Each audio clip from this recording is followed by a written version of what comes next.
All right, I'm going to call the meeting of the Nantucket Memorial Airport Commission for June 9th, 2020 to order. First of all, I apologize to anybody who's been trying to watch the meeting. Arthur, are you there? Arthur, where'd you go? I'm here. Okay. Call again to order the Nantucket Memorial Airport Commission of June 9th, 2020. I apologize to everybody who's been, anybody or everybody who's been waiting to watch us on the YouTube channel. We've just been having myriad of technical difficulties getting this thing going. We have present, well, I'll get into that. As a preliminary matter, I'm Dan Drake, Chairman of the Nantucket Memorial Airport Commission. I have to read this thing before every meeting. Permit me to confirm that all members and persons anticipated on the agenda are present and can hear me. Members, when I call your name, please respond in the affirmative. Arthur Gasparo. Here. Jeanette Topham. Here. Tony Buscarin. Here. And Commissioner Flanzer is not present. Staff, when I call your name, please respond in the affirmative. Noah Carberg. Here. Jamie Sansbury. Jamie left us. Oh, no, there she is. You're here. Please say here, Jamie. We have one anticipated speaker on the agenda, Rich Laston. Are you here, Mr. Laston? You have to unmute and say yes. Yes, I'm here. Thank you. This open meeting of the Nantucket Memorial Airport Commission is being conducted remotely, consistent with Governor Baker's executive order of March 12, 2020, due to the current state of emergency in the Commonwealth due to the outbreak of the COVID-19 virus. In order to mitigate the transmission of the COVID-19 virus, we've been advised and directed by the Commonwealth to suspend public meetings, and as such, the governor's order suspends the requirement of the open meeting law to have all meetings in a publicly accessible physical location. Further, all members of public bodies are allowed and encouraged to participate remotely. The order, which you can find posted with agenda materials for this meeting, allows public bodies to meet entirely remotely, so long as reasonable public access is afforded so that the public can follow along with the deliberations of the meeting. Ensuring public access does not ensure public participation unless such participation is required by law. This meeting will feature public comment at the end. For this meeting, the Nantucket Memorial Airport Commission is convening by video conference via the Zoom app and broadcasting on the Town of Nantucket YouTube channel. Please note that this meeting is being recorded and that all attendees are participating by video conference. Accordingly, please be aware that other folks may be able to see you and to take care not to screen share your computer. Anything that you broadcast may be captured by the recording. All supporting materials that have been provided to members of this body are available on the town's website unless otherwise noted. The public is encouraged to follow along using the posted agenda unless I note otherwise. We are now turning to the first item on the agenda, but before we do so, permit me to cover some ground rules for effective and clear conduct of our business and ensure accurate meeting minutes. I will introduce each speaker on the agenda. After they conclude their remarks, the chair will go down the line of members, inviting each by name to provide any comment, questions, or motions. Please hold until your name is called. Further, please remember to mute your phone or computer when you are not speaking. Please remember to speak clearly in a way that helps generate accurate minutes. For any response, please wait until the chair yields the floor to you and state your name before speaking. If members wish to engage in conversation with other members, please do so through the chair, taking care to identify yourself. After members have spoken, the chair will afford public comment as follows. Staff will activate the chat feature on YouTube. Members of the public who have comments or questions can use this feature to communicate with the public body. Instructions are on the town's website. The chair and/or staff will do the best to address questions or comments. Finally, each vote taken in this meeting will be conducted by roll call vote. We had an amendment to the agenda, which is for the approval of an ASMP grant. Did everybody did that? The members, Mr. Gasparo? I did. Ms. Topham? I did. Mr. Buscarin? Yes. Thank you. So with that addition, are there any comments on the agenda? Hearing none, the agenda is approved. We have the minutes of the May 12th, 2020 meeting. Are there any comments or corrections? Dan, if I may, going back to the agenda, I had a unforeseeable special event application I'd like to bring up during my manager's report. That's fine. Is there a motion to approve the minutes? So moved. There's a motion to second. Second. Thank you, Mr. Buscarin. How do you vote, Ms. Topham? Aye. Mr. Gasparo? Aye. Mr. Buscarin? Aye. The chair votes aye.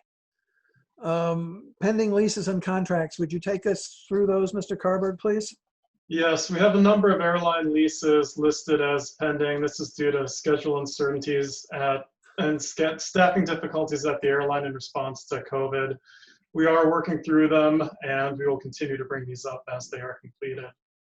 We have Republic Airways doing business as American Eagle for $20,267. This is a seasonal airline agreement for the air components, the ground handling portion for the additional ground services, and rent will follow as pending. We have an operating agreement. It's the annual operating agreement for Spectacular for $1,500, a Part 135 operation through the FBO. We have an operating agreement for $1,500 for G-Jet International, doing business as Flying Zebra. They are a Flyblade affiliate operator. We have a contract for $15,977,304 for Lawrence Lynch for reconstructing Taxiway Echo. This is the base bid only. There are a number of add-alts with additional value that we are not approving as of yet. We will come back for those alternates. We have a contract for on-call planning and engineering for McFarland Johnson. It's planning for both AIP and non-AIP projects. Subsequent task orders will be delivered to the Airport Commission for their approval. We have a contract amendment for Daedalus Projects Incorporated for $19,581.07 for OPM services for the security projects. The original contract was $173,000 and change, but as you recall, we split into two phases to accommodate funding availability. This amendment also extends the date commensurately by 24 months to align with that second phase. We have a contract with the American Association of Airport Executives for $46,200. This is the full 3-year value of our interactive employee training system.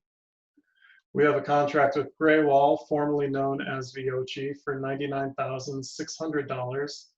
This is the full 3-year value for our software that we use for multiple purposes: process automation, Part 139 tracking, wildlife, and more.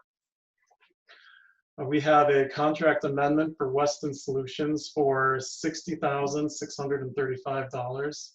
This request is a second amendment needed to respond to both time-critical and escalating costs associated with the airport's investigation and remediation into PFAS.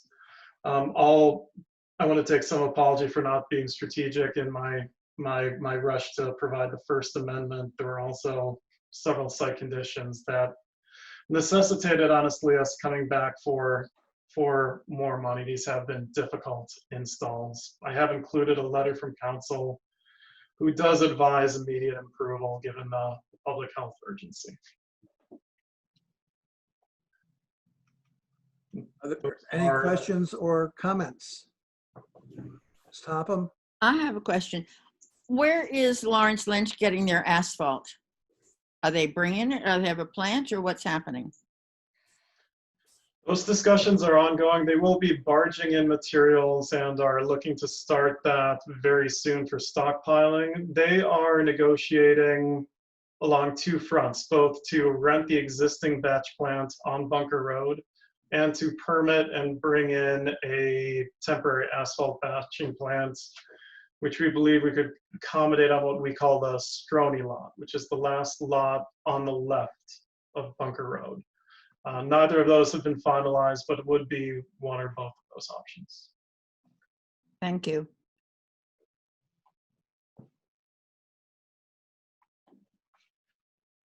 All right, Mr. Gasparo, do you have any questions? I don't. Thank you. Mr. Buscarin? No, no, All right, I'll entertain a motion to approve the contracts and leases, which I just had up here, but I don't have any more. There are, oh, here we go. There's the one with Republic Airways, Spectacular, G-Jet International, Lawrence Lynch Corporation, McFarland Johnson, Daedalus Projects, American Association of Airport Executives, Gray Wall, and Weston Solutions. Is there such a motion? so moved. Is there a second? Second, Thank you. How do you vote, Mrs. Topham? aye. Mr. Buscarin? Aye, Mr. Gasparo? Aye. The chair votes aye. Excuse me, Dan. Yes, I don't think we ratified the warrants. you're right. Thank you. Is there a motion to ratify the Make that warrants of May motion. 13th and May 27th? I'll make that motion. Second. Thank you. Mr. Gasparo, was that you seconding? It was. Thank you. How do you vote, Mr. Buscarin, aye, Ms. Topham, Aye. Mr. Gasparo? Aye. The chair votes aye. Thank you. Thank you, Lily, for reminding me. Pending matters, crew quarters development. There's been no action on the crew quarters development. For the government study committee, the ATM article, I'm sorry, I don't have the ATM article number, but the one that we assigned to give limited funding authority to the select board will not be part of the abbreviated annual town meeting. The town is looking to just keep a very slim, streamlined warrant, so we'll look to address that at the next available annual or special town meeting. Thank you. Now we have a presentation on the EA-EIR study from Rich Laston from McFarland Johnson. I don't know, Noah, whether you want to say anything more in introduction. Yes, very briefly, Rich is our project manager at McFarland Johnson. He is overseeing the 5-year environmental permitting. We had the opportunity to review some of these projects with the vice chair, and it was honestly such a good conversation. We thought we should bring it to the whole board. Go ahead, Mr. Laston. You have the floor. I'm going to share my screen. Yes, you may. Right. Screen 1. All right, where is it? Screen 2. Come on. Okay. Does everybody see my screen? Is this the one with the agenda? Nope. All right, let's. All right, let's. All right, we'll move this one back. Hold on. We're okay.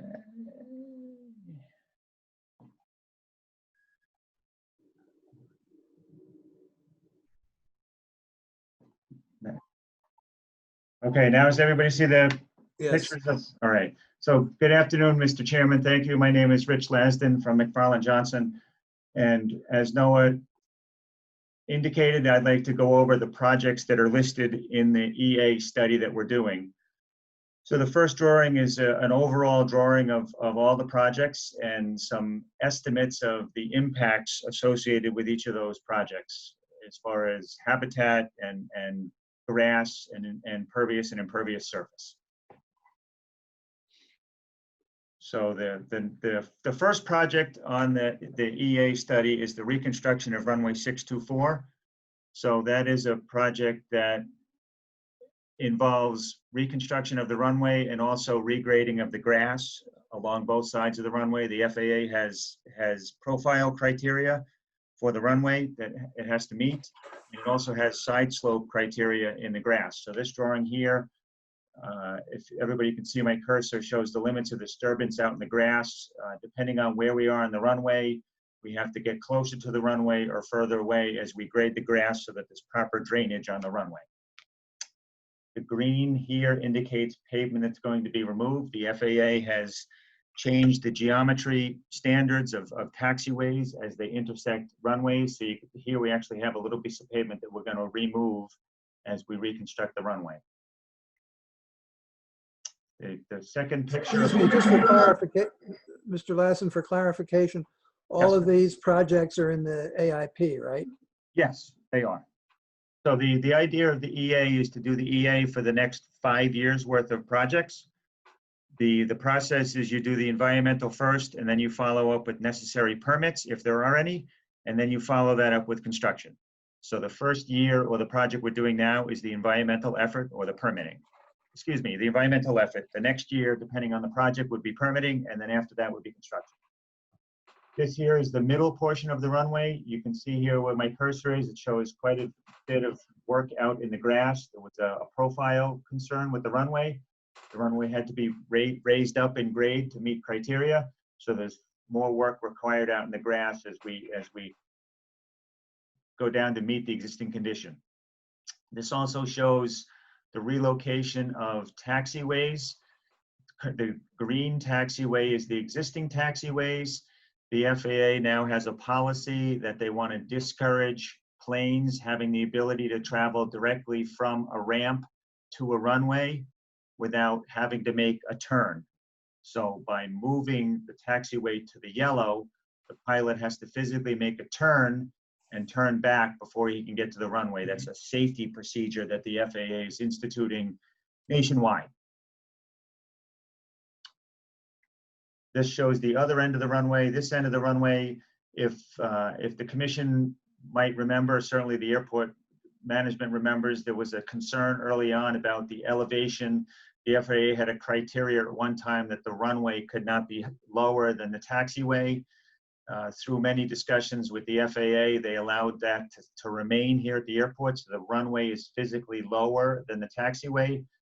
However, because of that, the grass grades directly down from the taxiway to the runway. In other words, when it rains, the water runs off the taxiway onto the runway. So in order to correct that, we had to regrade the grass and cut a ditch line through the grass. So that is why there's so much work in the grass on this side, and on this side also. There has to be the pavement has to be able to drain away from the runway out to a ditch where it's collected into a drainage system and then moved away. So that's why this is also a significant amount of work in the grass here. Excuse me, Yes, sir. before you get off that slide, your study did not include the possibility of extending the runway to the northeast, did it? No, there is ultimately there will be a larger study that has to do with dealing with the erosion on the 6 end and how that impacts the runway, either a shift or something. We didn't get into an extension, but we have talked preliminarily about a need to shift the runway long term. Well, yeah, you mean just move it, Shift the whole runway, yes. Yeah. Pick it up and shift it to the 2-4 end. right? Thank you. Yes. So this is Taxiway Charlie, which is also serves as runway 1230. There's been a push now to permanently decommission the runway and convert it permanently into a taxiway. This project, the first step of this project is simple as far as construction. It's repainting it and removing runway numbers. There's also an administrative function on converting it from a runway. We have to remove it from the airspace charts. We have to remove it from your Part 139. We have to remove it from a bunch of other FAA administrative documents to remove it from being a runway. So that's what this project is. This project here is replacement of electrical cables from the new electrical vault back to the airfield. Most of it will be in pavement, but some of it will have to come across the grass here. So there'll be some temporary impacts to the grass and to habitat, depending on where we go. This is habitat, this is not habitat, but there was some impacts to the grass that would have to be discussed and reviewed as part of the environmental project. Early on, the tower had requested the ability to provide a different exit point off the runway for planes that arrive on 624. The more time it takes for a plane to roll out and exit, the less time is available for follow-up planes to land. So there's two options on exiting a runway. There's what's called the high-speed exit. That allows planes to get off sooner because they're going faster, hence it's an angled taxiway. And so this is one option. The second option is a 90-degree turn. And we are studying both options from an environmental point of view. Ultimately, the commission and the airport management will decide which option makes sense as far as exiting the runway. So this is just two options of the same need.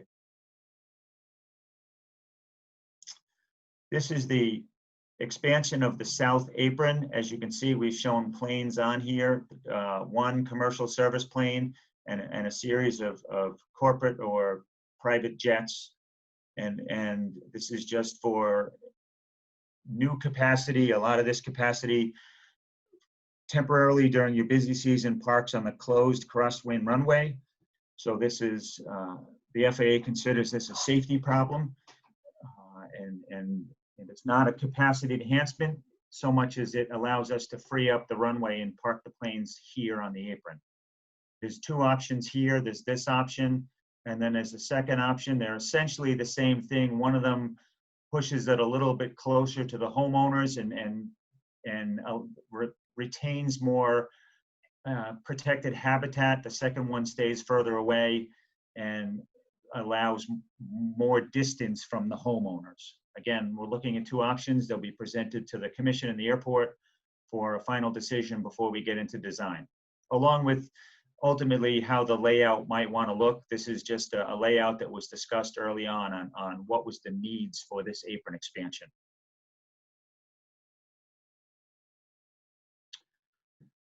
This is shifting taxiway Gulf. Currently, the separation or the distance between the center line of taxiway Gulf and the center line of taxiway Echo doesn't meet FAA criteria for simultaneous movements of aircraft. So in order to do that, the runway has to be shifted. So this is simply, we're going to remove the green and build the yellow and then move the center line. It's a little more complicated than that, but we're essentially going to shift the pavement so that we can have the proper separation.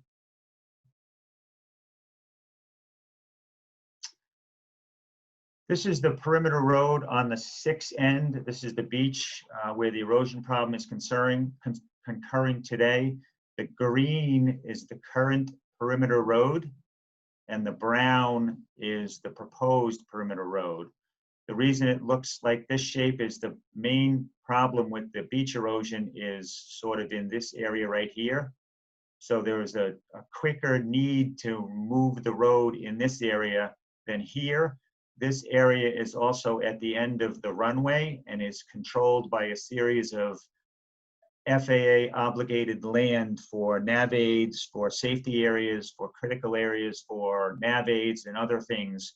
So moving this piece of the road will require a bigger FAA study, whereas this is really just an environmental study. We can just move this as we need to, as long as we meet environmental criteria.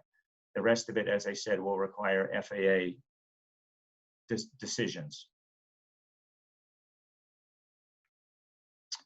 This is the crew quarters. There are two options for the crew quarters. Right now, we are looking at 4 units. This is 2 units side by side. And then the state actually asked us to look at 1 unit with 1 location with 4 units all side by side. So we are looking at two options for crew quarters to start. I think some of you have seen there was a study, a long-time study that showed this whole area being developed for crew quarters. Right now, this is what's being looked at after discussions with airport management. This is the ground service equipment building. It's a cold storage building that to store your ground service equipment in the off season. There are two options, the first option and the second option. And that was just two options to show those buildings. This is the expansion of the Boatyard. There's been some discussion. Apparently there's a question out on the street or indication from the existing Boatyard that he'd like to expand the property. There's a sliver of land between the AOA fence and the ball field. And so we've looked at expanding the Boatyard into that parcel of land. And that is all of the options. Certainly we can discuss any particular option that any of the commission members have questions on.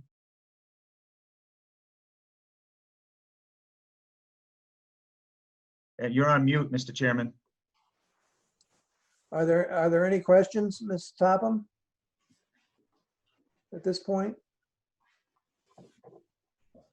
You're on mute too.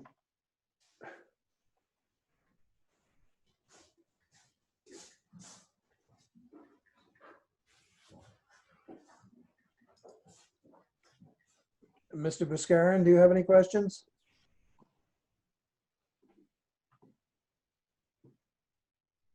Mr. Buscarin, are you with us? Yes, I am. Do you have any questions? No, I don't. Thank you. Mr. Gasparo? Thank you. I do have a couple of points. First, I would say I very much appreciate this presentation. I think it's the most comprehensive outline of all the projects that we've seen since really some of the master planning and capital improvement projects in the airport layout plan. I think there's a great amount of good work that's gone in here.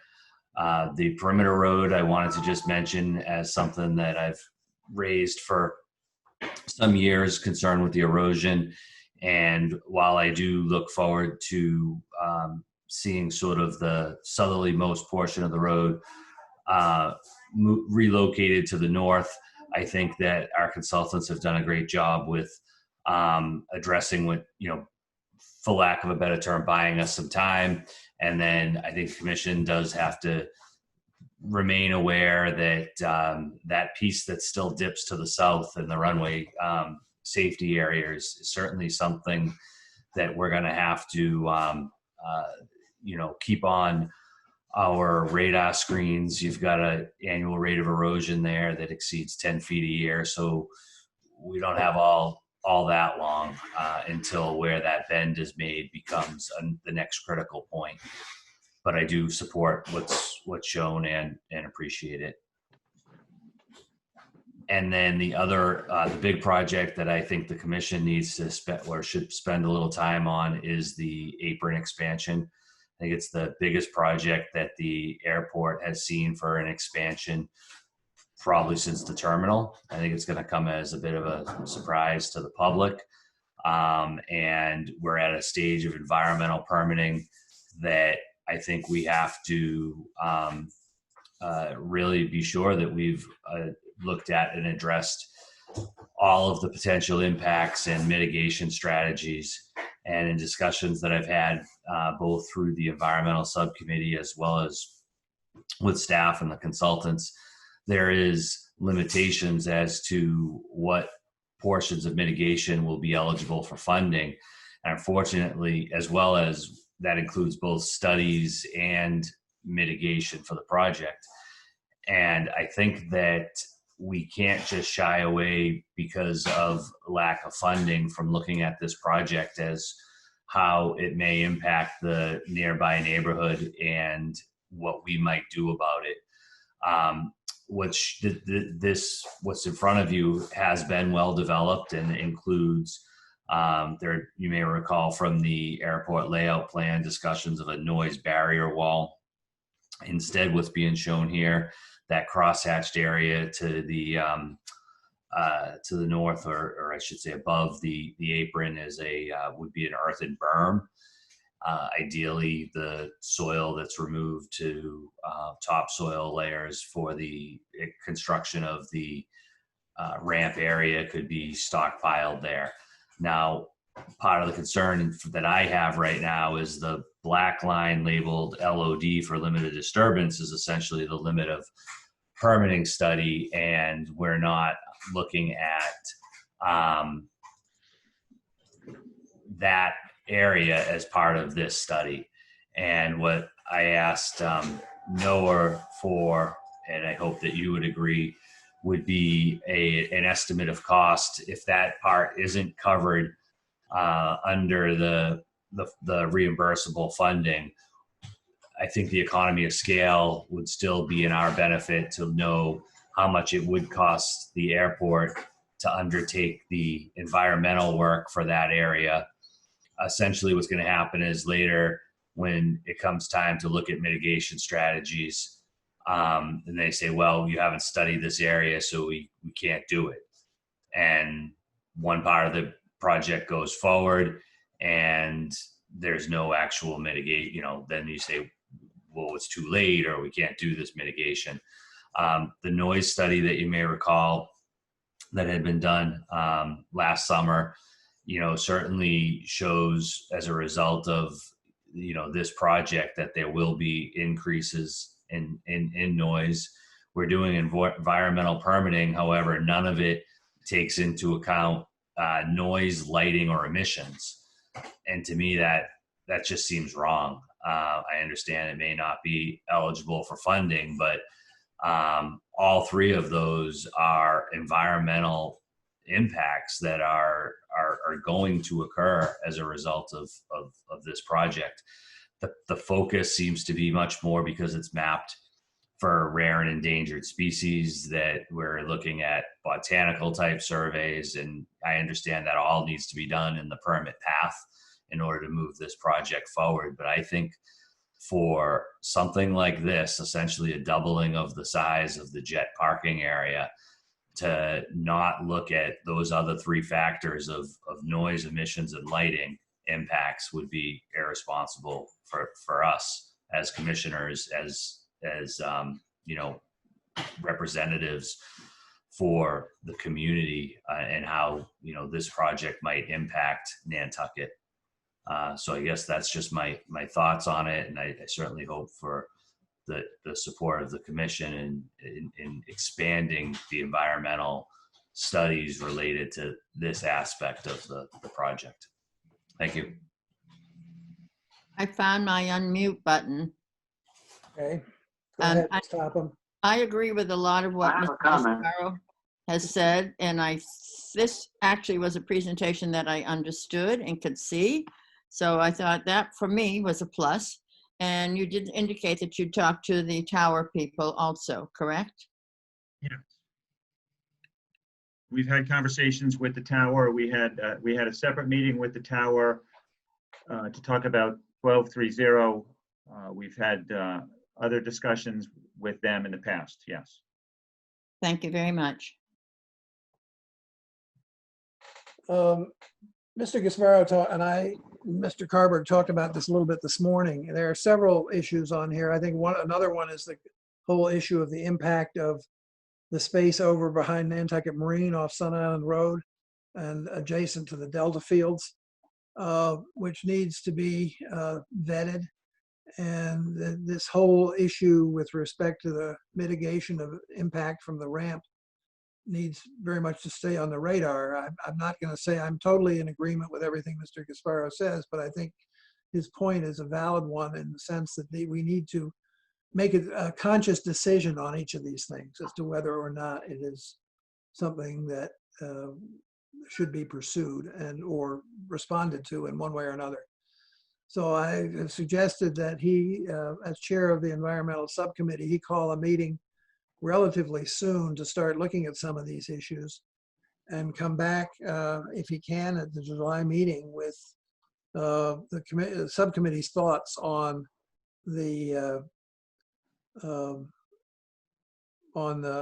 plans. Mr. Viscarin, did you have a comment? I do. This meeting with Arthur on the environmental impact of expanding the jet ramp south. And for that, and for that reason, and for other reasons, I do not favor expanding the jet ramp south. Majorly for the reason that it is used sparingly during the summer and completely useless the rest of the year. It's an enormous amount of money, which yields maybe a little bit of benefit to the airport over a long period of time. So my initial impression is that we should not pursue that at all. Well, I think this probably is a debate we need to continue.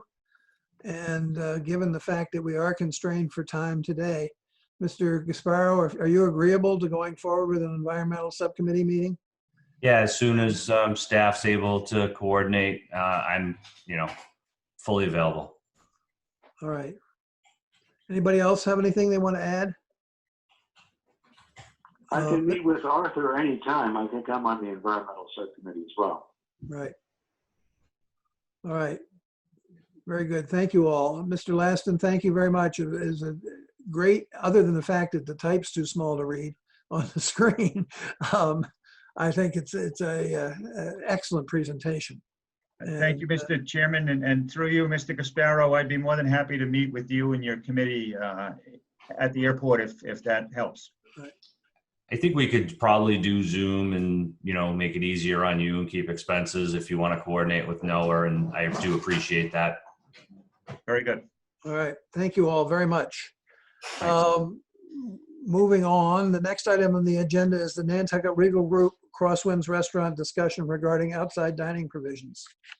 Yes, the intent of this item is to seek out the commission's endorsement for staff to engage Crosswinds at Crosswinds' request to explore and allow outside dining in both the grassy area next to the restaurant and in the gazebo. This is obviously in response to allow them to maintain service capacity, looking at the incoming COVID requirements.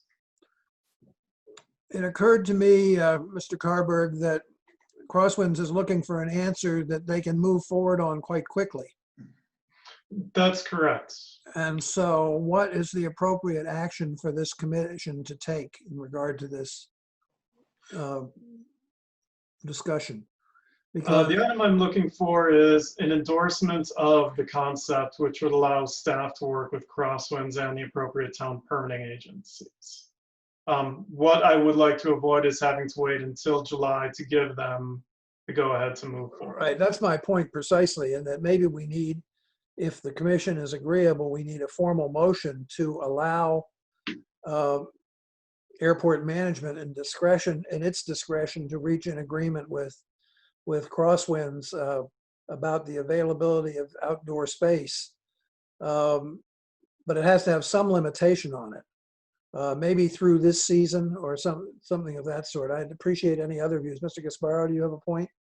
I support that, though I would also like to see perhaps the motion could be, or we could have discussion that subject to chair consent as well. So the commission's, through staff, but that they also have to, run the final agreement by you, I think would be a good check and balance. Would you like to make a motion?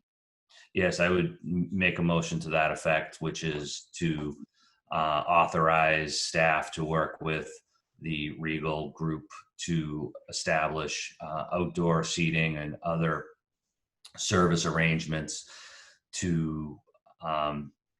for licensing and operations subject to approval by the chair. But only for this season, right? Would you include that? Yeah, I think that makes sense. I'll amend the motion to say for through the end of this calendar year. Why don't we say that? And I'll second that motion. Is there any further discussion? Mr. Buscarin, do you have any thoughts? we ought to allow them to expand in any reasonable place. I'm very sympathetic to restaurants' restrictions, and I think if they can find any space available outside that's reasonable, we ought to authorize it. So I would support that motion and support a very expansive ability for the restaurant to expand outside as quickly as possible. Thank you. Ms. Topham, do you have any further comments? No, sir. Mr. Gasparo? No, thank you. There's a motion on the floor. How do you vote, Ms. Topham? Aye. Mr. Buscarin? Aye. Mr. Gasparo? Aye. The chair votes aye. So, good luck working with them. Thank you for that. The next is approval of a Mascot ASMP grant award to purchase a dump truck for $46,869.20. And this is 80% of the cost of the dump truck or 100%? This is 80% of the cost of the dump truck. I would make a motion to accept the grant for the dump truck. Thank you, Mr. Gasparo. Is there a second? Second. Thank you, Ms. Topham. Any further discussion? How do you vote, Ms. Topham? Aye. Mr. Buscarin? Aye. The chair, Mr. Gasparo, I'm sorry. And the chair votes aye. All right. General fund repayment proposal and discussion of in-kind services. The amount of the payment will be $228,010.65, which is net of services, in-kind services that the airport has provided back to the town of Nantucket. This is under the repayment schedule that we have to, we are committed to through 2027 or some such time for advances to the airport from the town back in 2011 and 12. If there's no discussion, I'll entertain a motion to authorize the repayment. I'll make that motion. Second. Thank you, Mr. Gasparo. Just another point I think it's worth making, and correct me if I'm wrong, Ms. Sansbury, but this has all been factored into the projected financial results for the airport. There's something wrong with your mic. But Ms. Sansbury just gave a thumbs up. There's something funny there. Anyway, Mr. Carberg, do you want to carry on with the CARES Act grant? Yeah, so financial updates for the CARES Act. We submitted our application to the FAA for the $6.2 million to which we were entitled. We've since submitted payroll reimbursement requests for April and May, which is 4 total payrolls. We do not anticipate submitting any further reimbursement requests for June. The amount of those 4 payrolls is $560,000, and we did list that with the other transfer sources on the budget summary. That's where you'll see that item.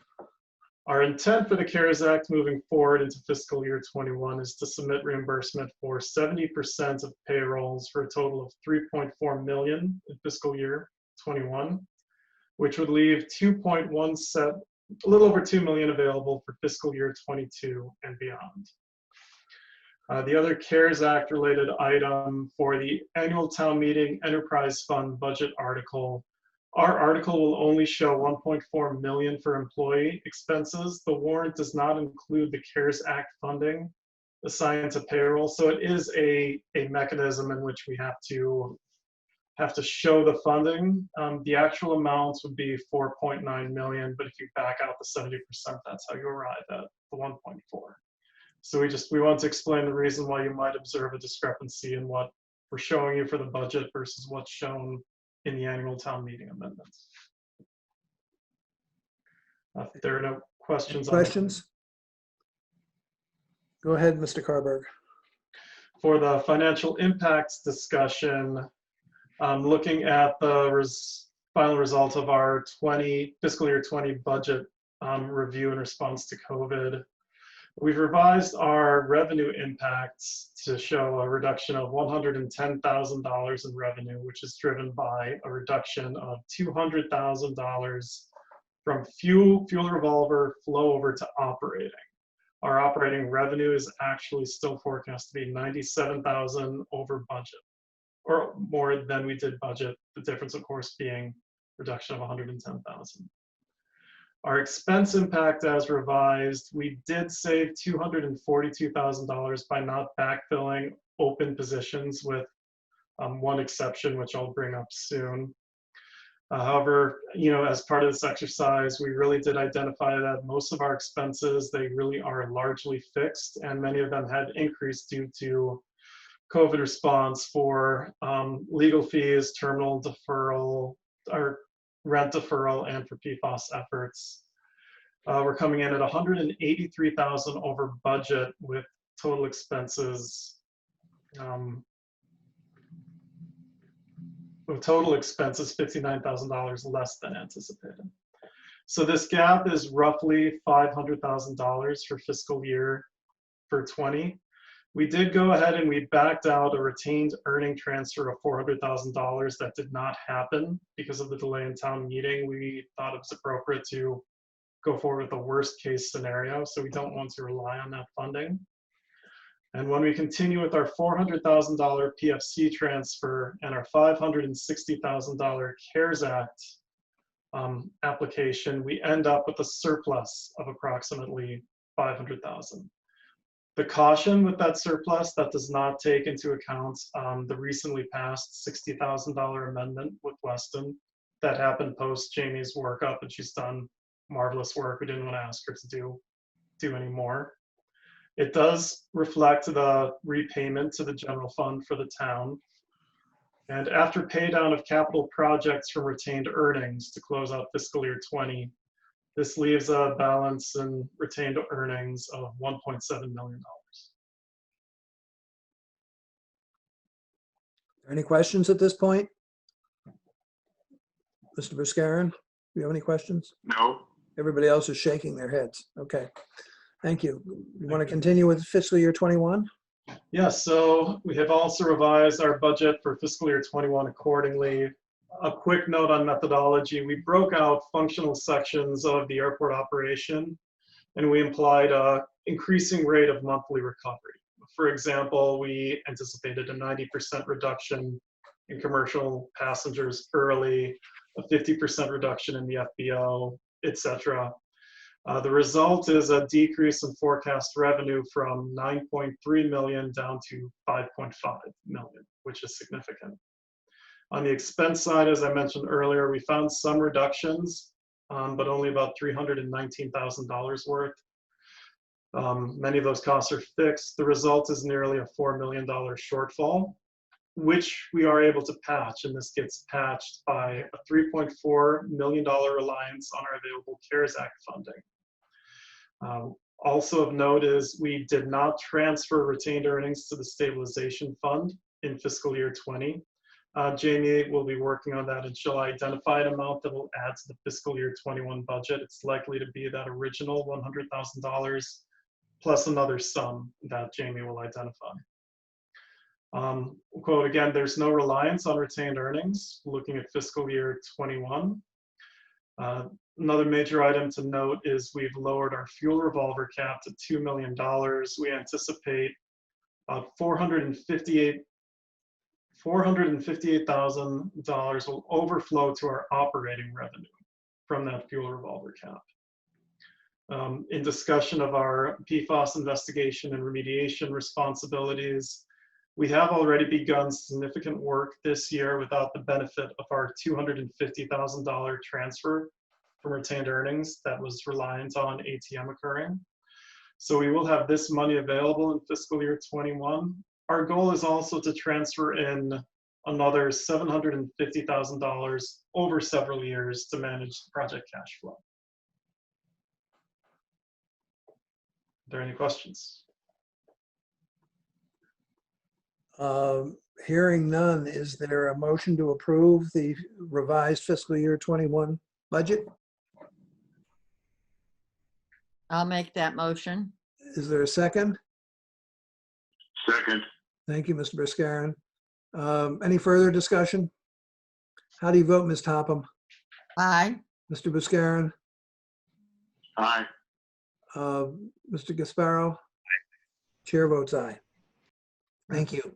Thank you.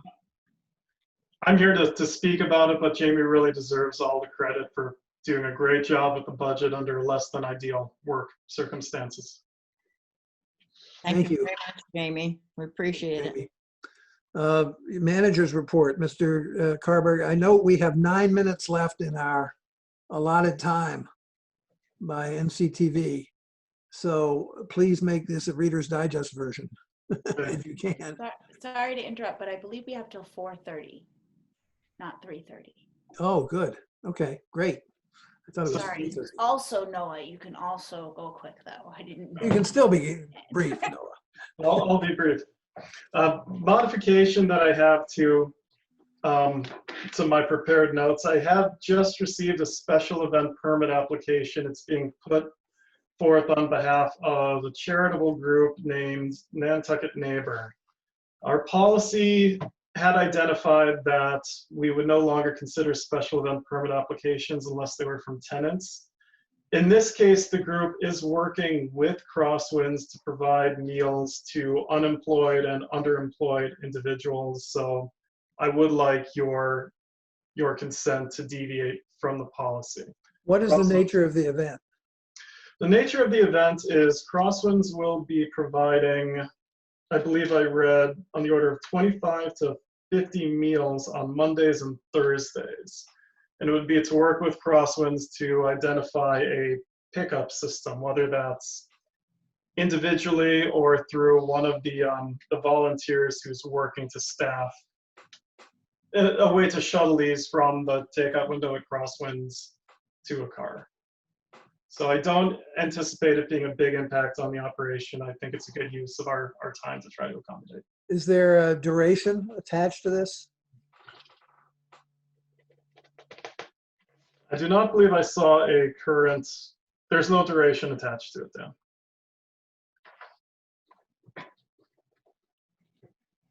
Crosswinds is already doing a pickup, so this is just an add-on for the neighbors. Is this what I'm hearing? It's an add-on, but I believe, Ms. Topham, it would be mediated by the charitable organization with some volunteers to facilitate that work. Is Nantucket Neighbors a registered charity? Do you know? I have not had time to assess that.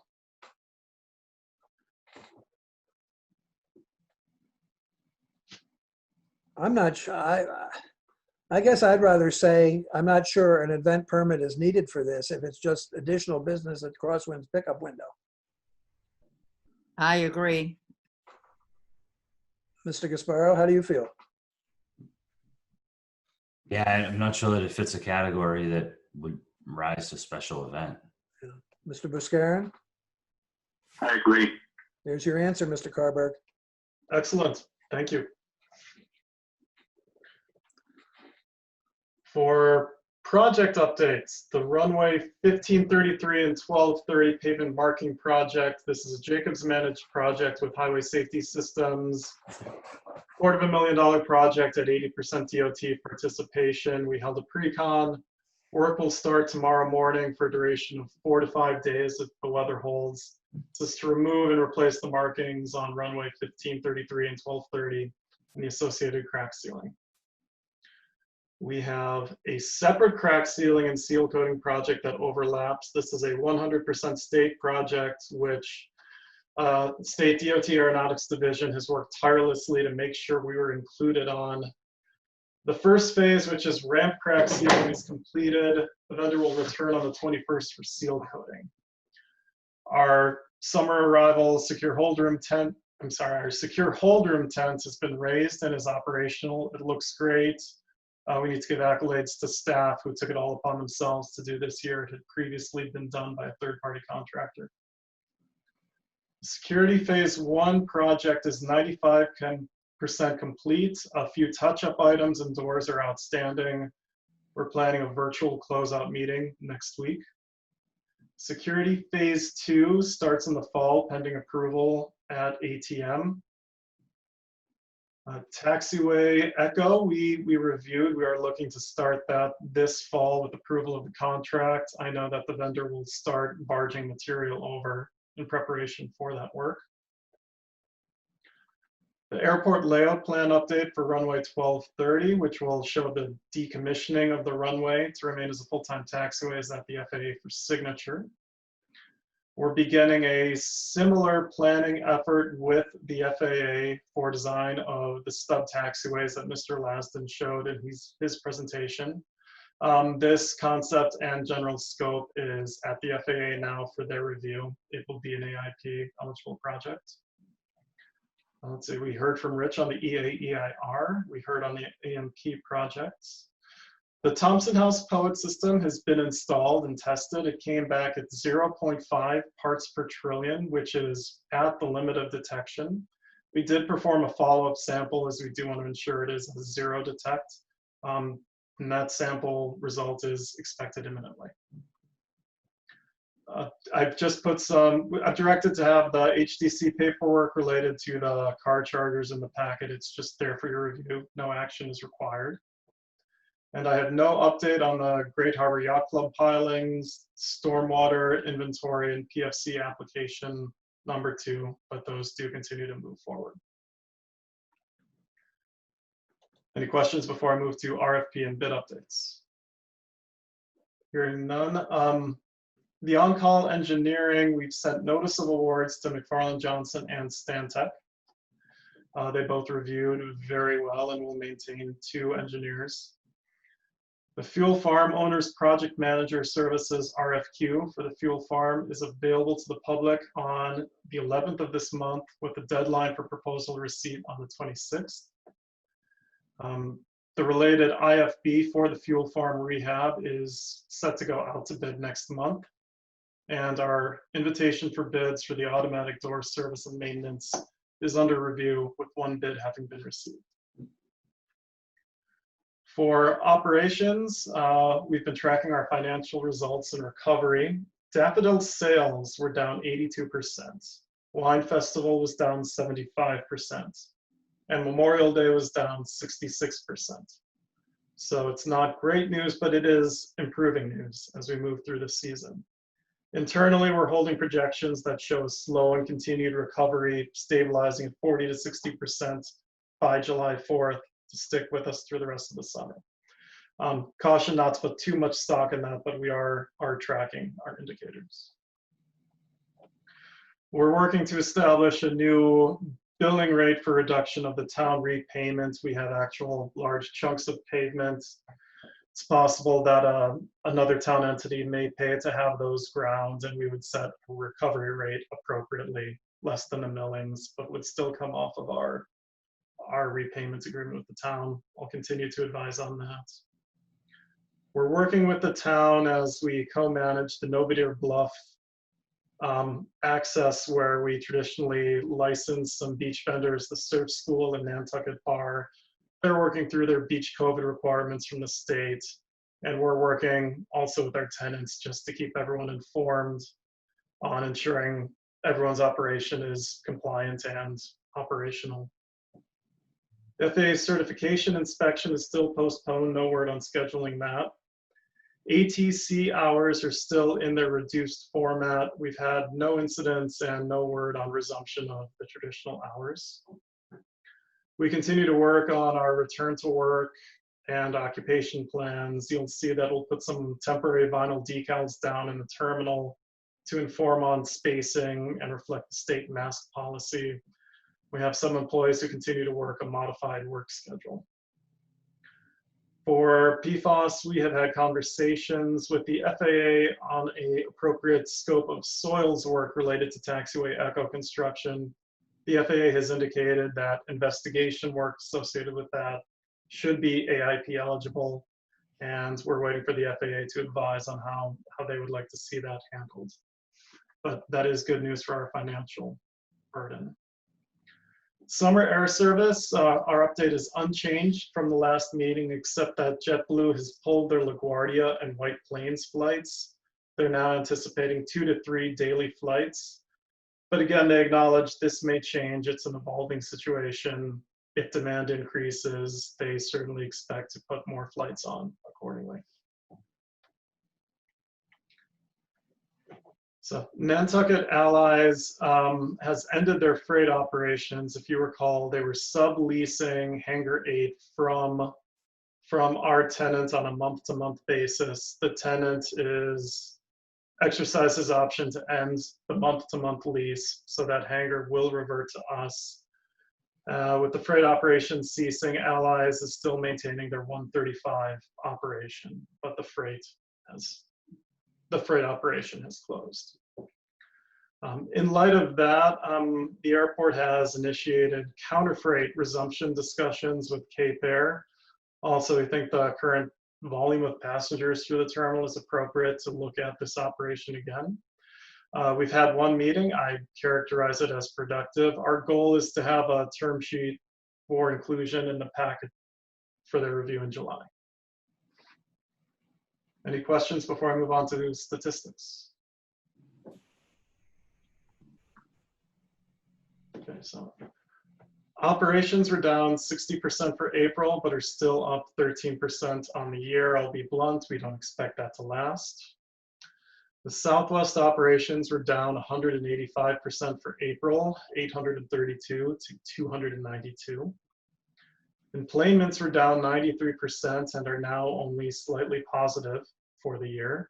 As we're getting into our commercial season with reduced capacity, those numbers will drop quickly. For Cape Air Boston, enplanements fell 95% to about a 12% load factor.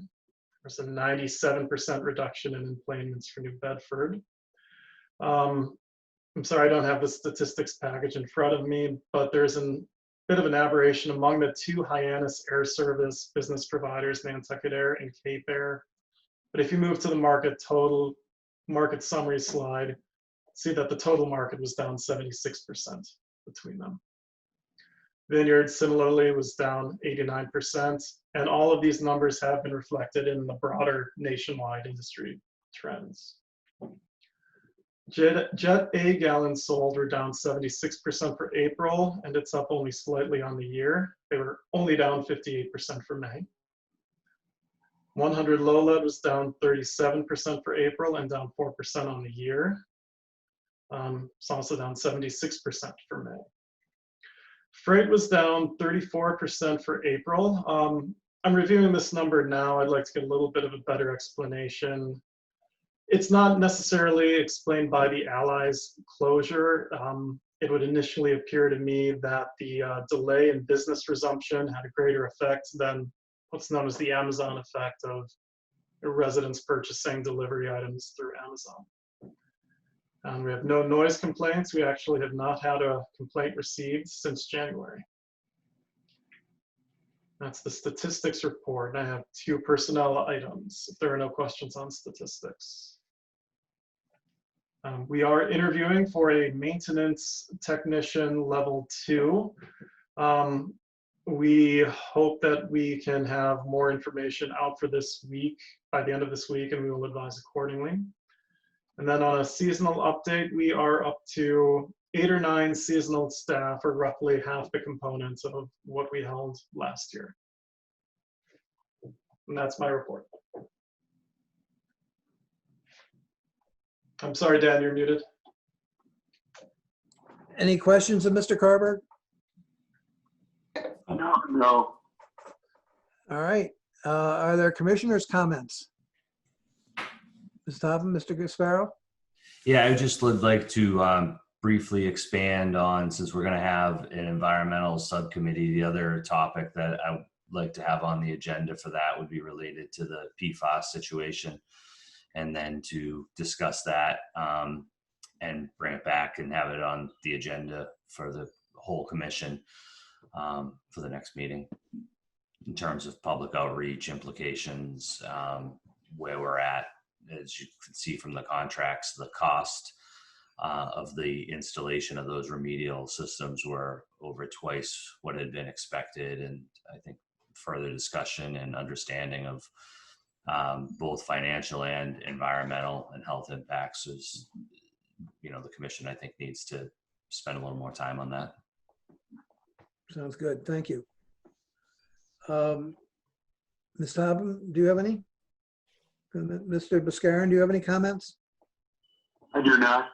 Just a couple of things. One is that normally at this meeting, we'd be discussing salary increases for the non-union staff.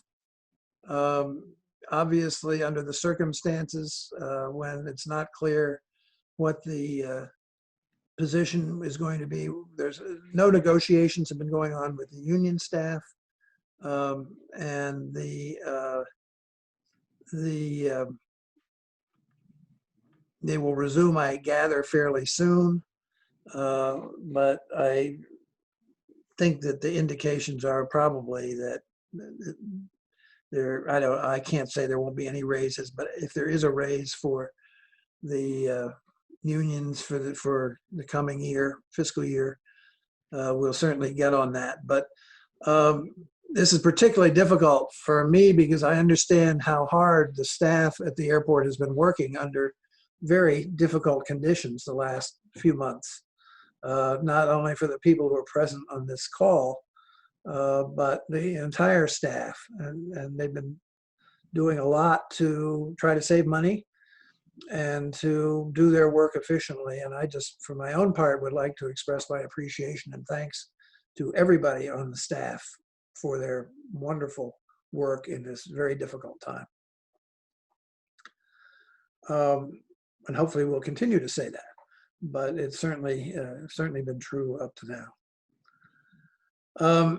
Is there any public comment? Have you been following the YouTube, the chat, Mr. Gasparo?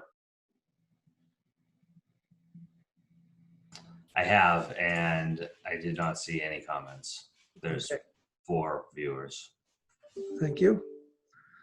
All right, I will entertain a motion to go into executive session under General Law, Chapter 30A, Section 21A, to review the minutes of the last meeting on May 28th. No, not May 28th. I'm sorry, May 12th. To review them and consider them for possible release, and for all the other minutes enumerated for possible release. Under Clause 3, to discuss strategy with respect to the litigation. I'm sorry, that's a blurry copy. To discuss strategy with respect to the litigation regarding the Gatto claim, where the chair has determined an open session may have a detrimental effect on the litigating position of the Airport Commission. Under Clause 3, to discuss strategy with respect to the litigation regarding Walsh, where the chair has determined that an open session may have detrimental effect on the litigating position of the Airport Commission. And under Clause 3, to discuss strategy with respect to collective bargaining, where the chair has determined an open session may have detrimental effect on the bargaining position of the Airport Commission. Is there such a motion? I'll make that motion. Thank you, Ms. Topham. Is there a second? Second. How do you vote, Ms. Topham? Aye. Mr. Buscarin?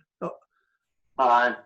By the way, I'm going to amend the motion to say not to return to public session, if that's all right. How do you vote, Ms. Topham? Aye. Mr. Gasparo? Aye. Mr. Buscarin? Aye. And the chair votes aye. So it's unanimous. Thank you all very much. Thank you, Mr. Laston. Thank you.